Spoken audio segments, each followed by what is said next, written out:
Mga ka-viewers, Ang gagawin po natin ay pattern po ng corset. Ito po ay guguhit lang po tayo ng straight line. Ang shoulder po natin ay 14 and 1/2. 7 and 1/4 po ang kalahati po nun. At 3 inches po para sa back neck. Kalahati po yun at ang kabuuan po ay 6 inches. Mula po rito sa shoulder line po ay bumaba po tayo ng 1 and 1/4 inches. Connect po natin dito sa back neckline po natin.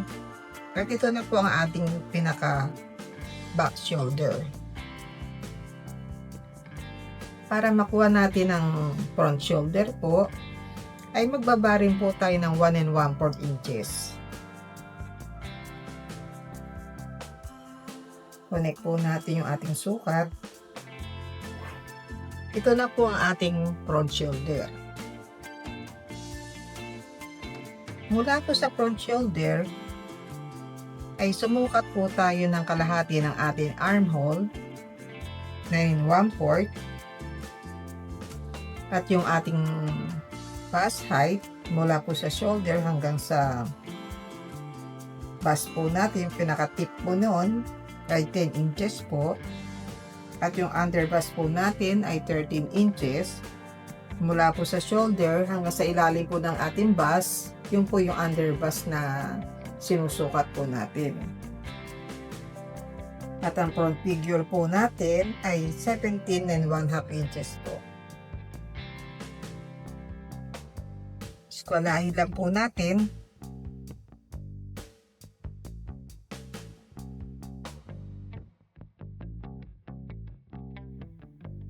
Extend ko lang po ng konti ang ating guhit.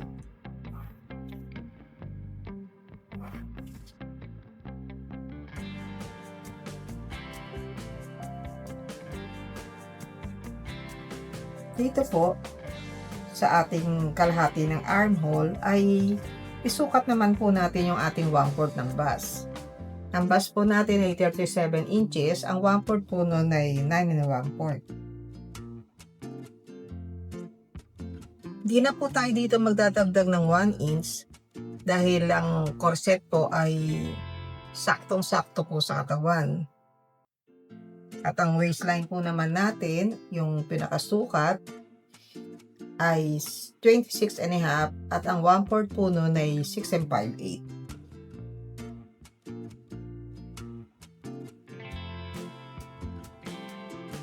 Dahil maliit po yung ating waistline, kaya magdadagdag po tayo ng 1 and 1/2 inches para po sa ating dart. Connect lang po natin yung ating side seam.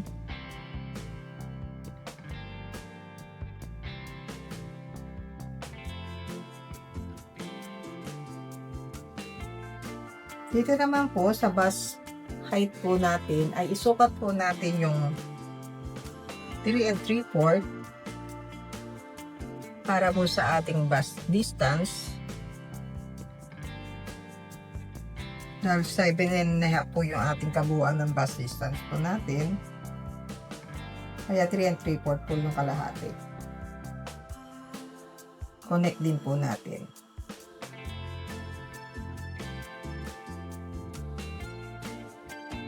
Sa pinaka-center po ng ating bust distance, ito po yung 3 and 3/4.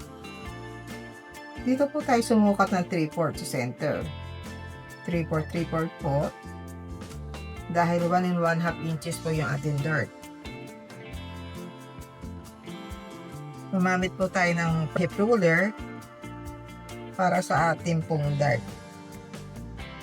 Dito po tayo gumuhit para sa ating dart center front. At dito rin po sa ilalim ng underbust ay doon din po natin kunin yung ating dart.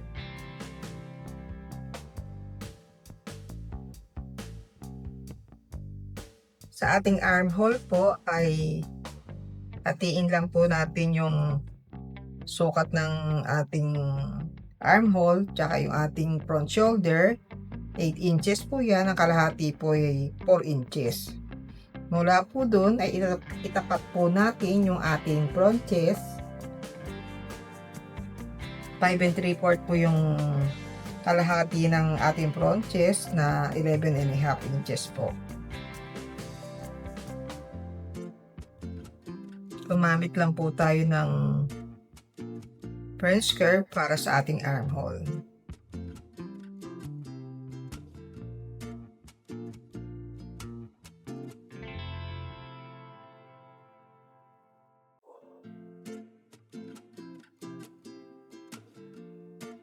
Dito po, mula po sa front shoulder ay yung front neckline naman po natin ang susukatin natin. Yung lalim na gusto po ninyo. Ang ilalagay ko po ay 7 inches.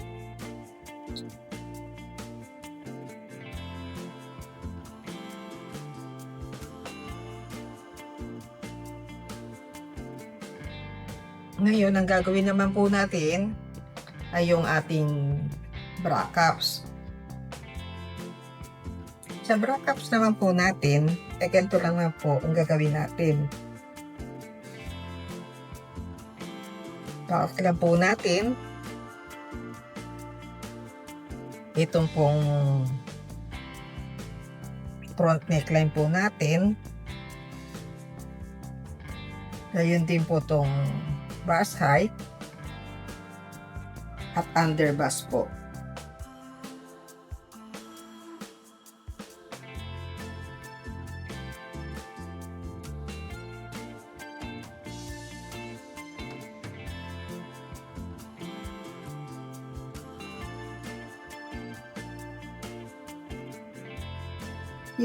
Ito po yung ating top. Ito po yung center front. Sumukat lang po tayo ng bust distance natin na 3 3/4. Saka po natin i-connect. Ito po under bust po ito. Ito po yung pinaka front neckline natin, yung pinaka gusto nating lalim ng ating front neckline.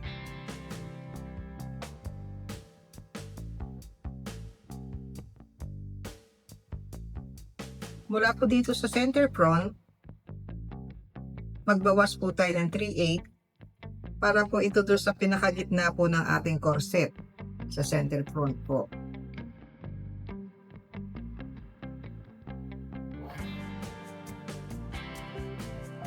Kung ano po yung natira po dito, 3 3/8.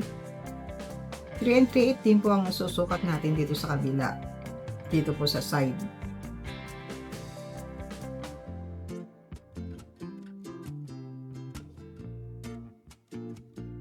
Connect lang po natin uli yung linya, yung ating sukat. Ito po yung center front, ito po yung side.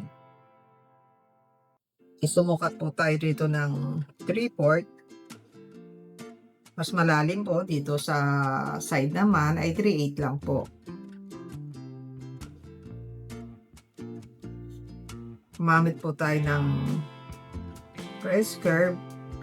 Ito po yung pinakaibabaw po ng ating corset. At dito naman po sa linya ng bust point po dito, mula po dito sa side ay sumukat po tayo mula sa center ng tig 1/2 inch po. Gayon din po dito, tig 1/2 inch din po.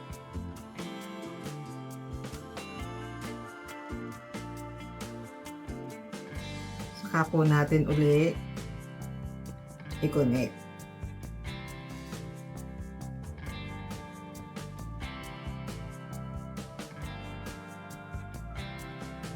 Ito sa ilalim ng underbust, mula po sa center, ay sumukat po tayo ng tig 1 inch magkabila para naman po ito sa dart. Ngayon po, dito po ay Huwag po kayong sumukat ng pagganito dahil magiging tusok po yung inyong bra cups. Kumuha po kayo, imagine po ninyo yung bust po ninyo, yung bilog po nun, at yun po ang gamitin nyo dito sa ating French curl. Ngayon, kung dito nyo nakuha yung gusto nyong hugis, ay ibaligtad lang po ninyo na pag ganito, para yun din po ang gagamitin ninyo. Itapat lang po ninyo dun sa 1 inch at dito rin po sa pinakagitna para pareho po yung hugis. Gayon din po dito sa ating side po ng ating bust. Imagine din po ninyo kung ano yung gusto po ninyong sukat. Ganun din po dito, imagine din po ninyo yung inyong bilog ng inyong bust.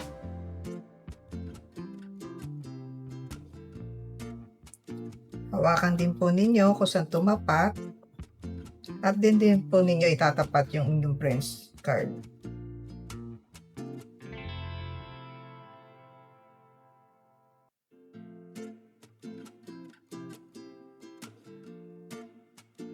Dito po, sa center front, pumasok po tayo ng 1/4 at dito naman po sa side ay 3/8. Connect lang po natin dito po sa pinaka-center ng ating guhit.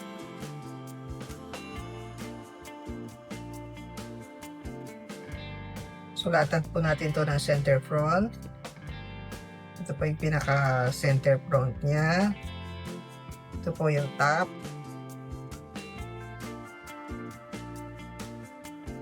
Top po ito. Ganon din po dito.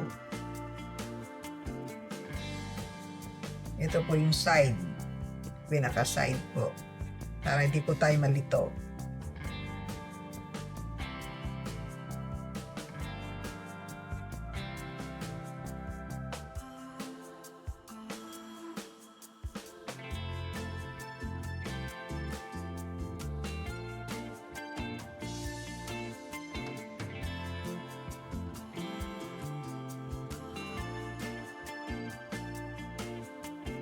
Ito po ay cut to pieces. Ito po ay cut to pieces dahil magkabila po yan. Pag may lining, ay gagamit din po kayo ng tela para sa lining, kakat din po ninyo. Ngayon, ito po muna yung ating pagdidikitin. Itong pinaka-center po niya. Sa loob ko na po lalagyan ng tape.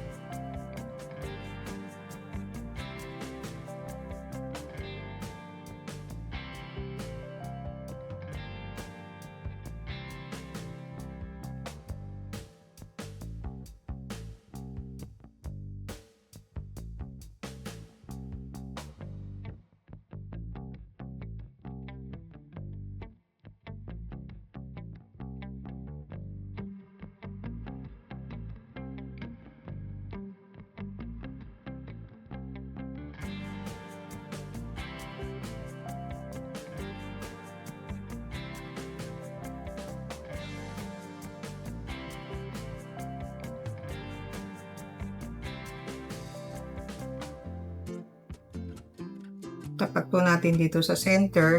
Ito po yung ating dikit po.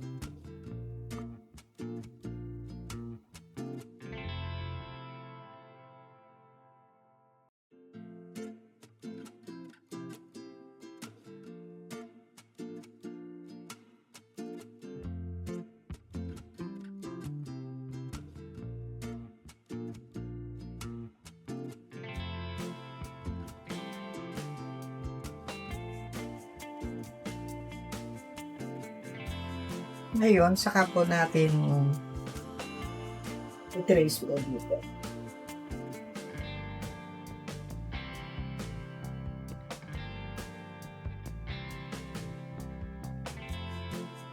Ito po pinaka-center ng ating dart dito. ay dito po natin itatapat.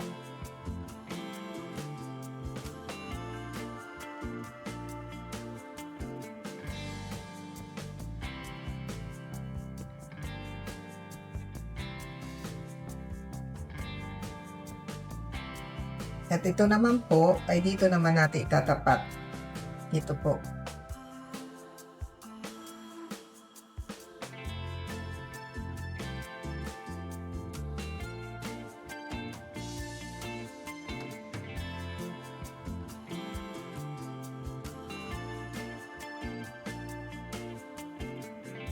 Ngayon, bago po natin ito gupitin, ay gumawa muna tayo ng back pattern.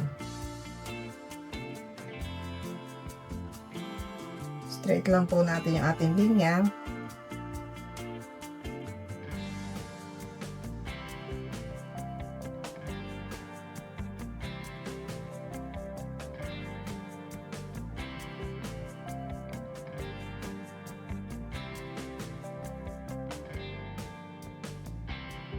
Pagkatapos po ay pwede na po natin itong gupitin.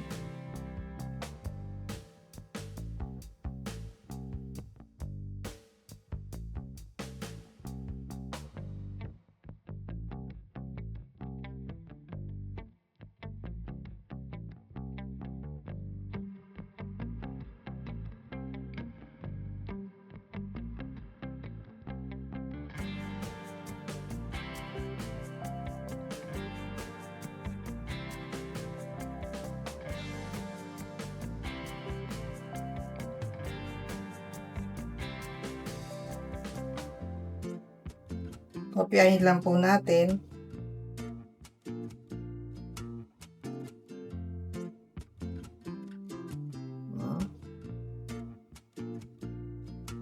Ito po, lapis lang ginamit ko rito. Okay, para pantay ang ating linya.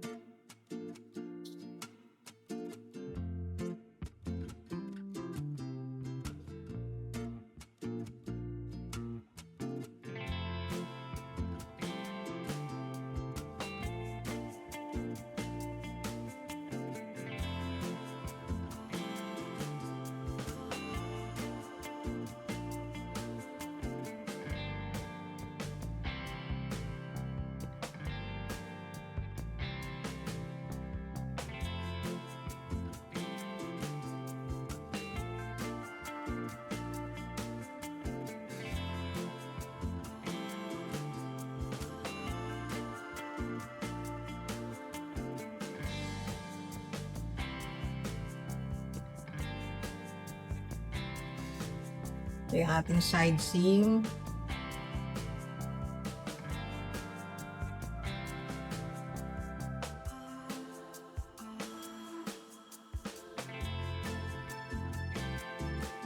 Sukat lang po natin dito yung ating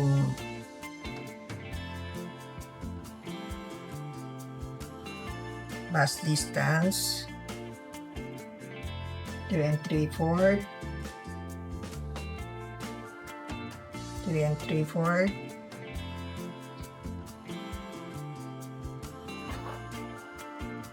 Dito po ay babawas po tayo ng waport para hindi po tusok doon sa likod po natin.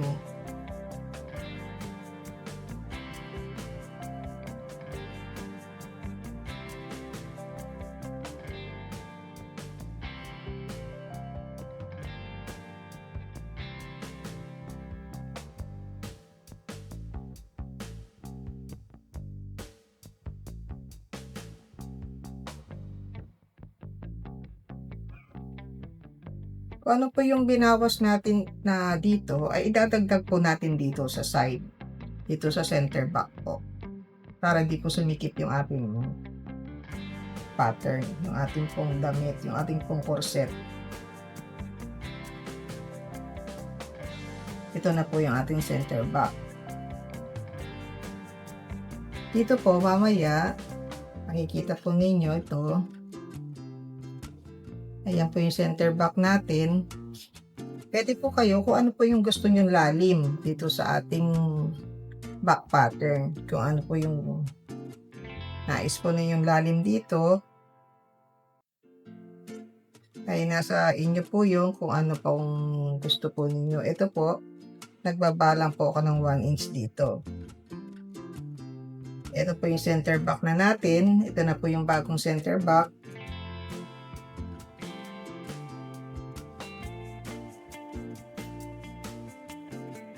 At ito po yung sa side po natin. Sa side seam po natin.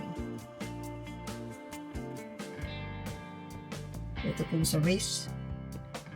Waist po yan. Ito rin po waist.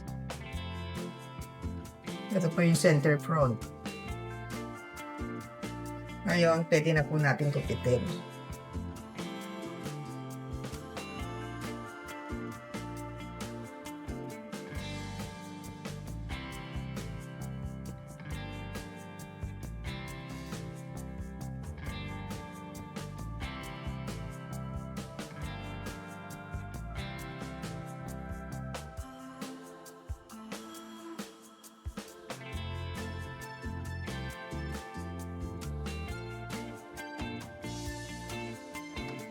Ito na po yung ating pattern para sa corset natin. Didikit na lang po natin to.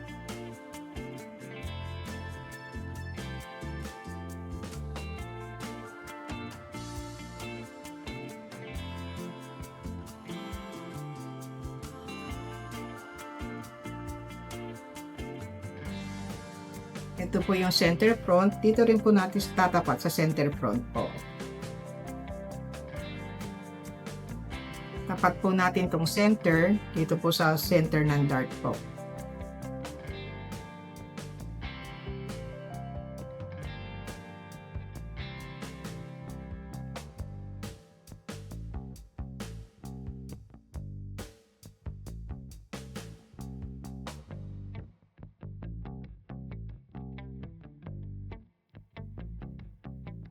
Pag sumobra pong ganito, ay maaari nyo na pong gupitin para pag tinabas nyo na, nilayout nyo na sa tela, ay sakto na po.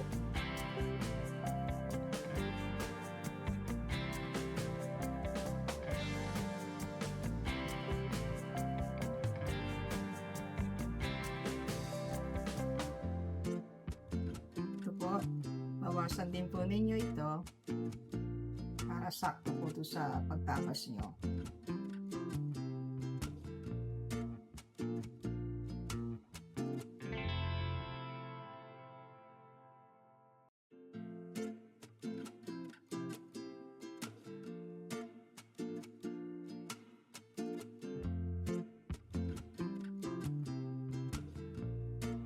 At po ito may bone, ay poporma po ang bilog nito.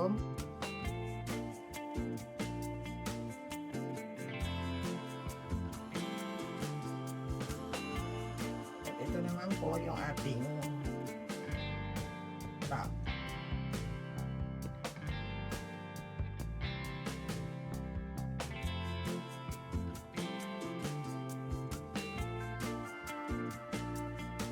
Tapos dito po ng sa kabila yung center back,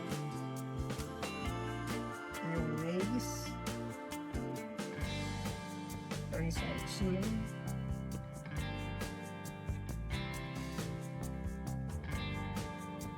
waist po.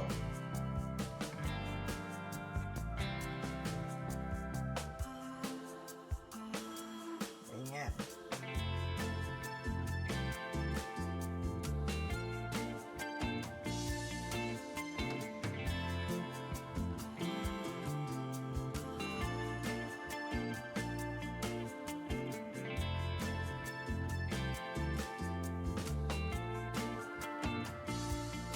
Kaya po tinataas ko to dahil may korte na po itong ating pattern.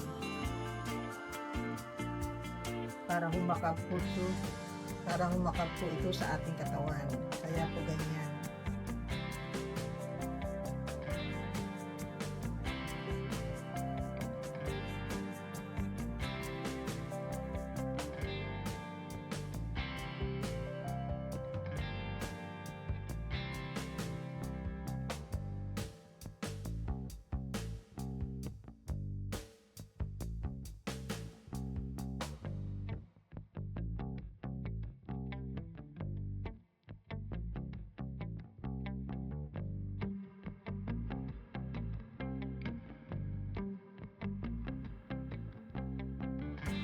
Bali, nakaganyan po yan sa katawan po natin, kaya may korte. Ayun din po dito. Ngayon, ito po ay folded po ito.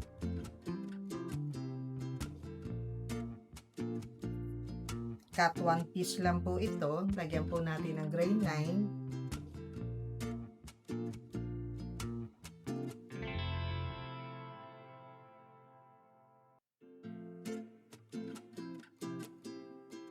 Dito naman po ay magsukat lang po kayo dito ng 1 inch. Pwede rin po 3/4. Ganyan. Straighten lang po ninyo pababa.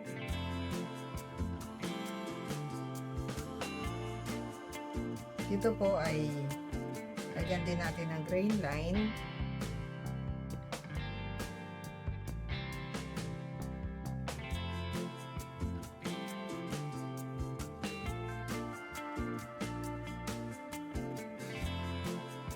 Cut 2 pieces po ito. Ito po ay cut 1 piece dahil folded. Ito po ay cut 2 pieces. Sa fabric po ito, ganoon din po yung sa lining. Ito po, pag pinagdikit po ninyo ito, pinagtahiti po ninyo, tinahin nyo, ay may bone din po rito, dito rin po. Tatabasin po ito. Yan. Ito rin po, tabas din po yan dahil meron din po yung bone. Nilalagyan ko lang po ng grain line para po straight po yung tela ninyo pag nilagay po ninyo sa nilay out na po sa fabric.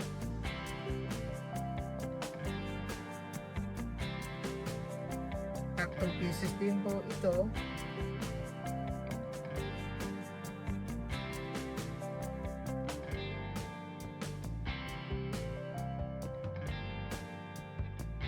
Sana po ay naibigan ninyo yung aming ginawang tutorial video sa ating corset. Mas iikon po ito kung meron na po itong bone, meron na po itong mga patigas. Ito pong kinupit kong mga art paper ay dyan po nakakuya sa mga bones po. Didikit ko lang po.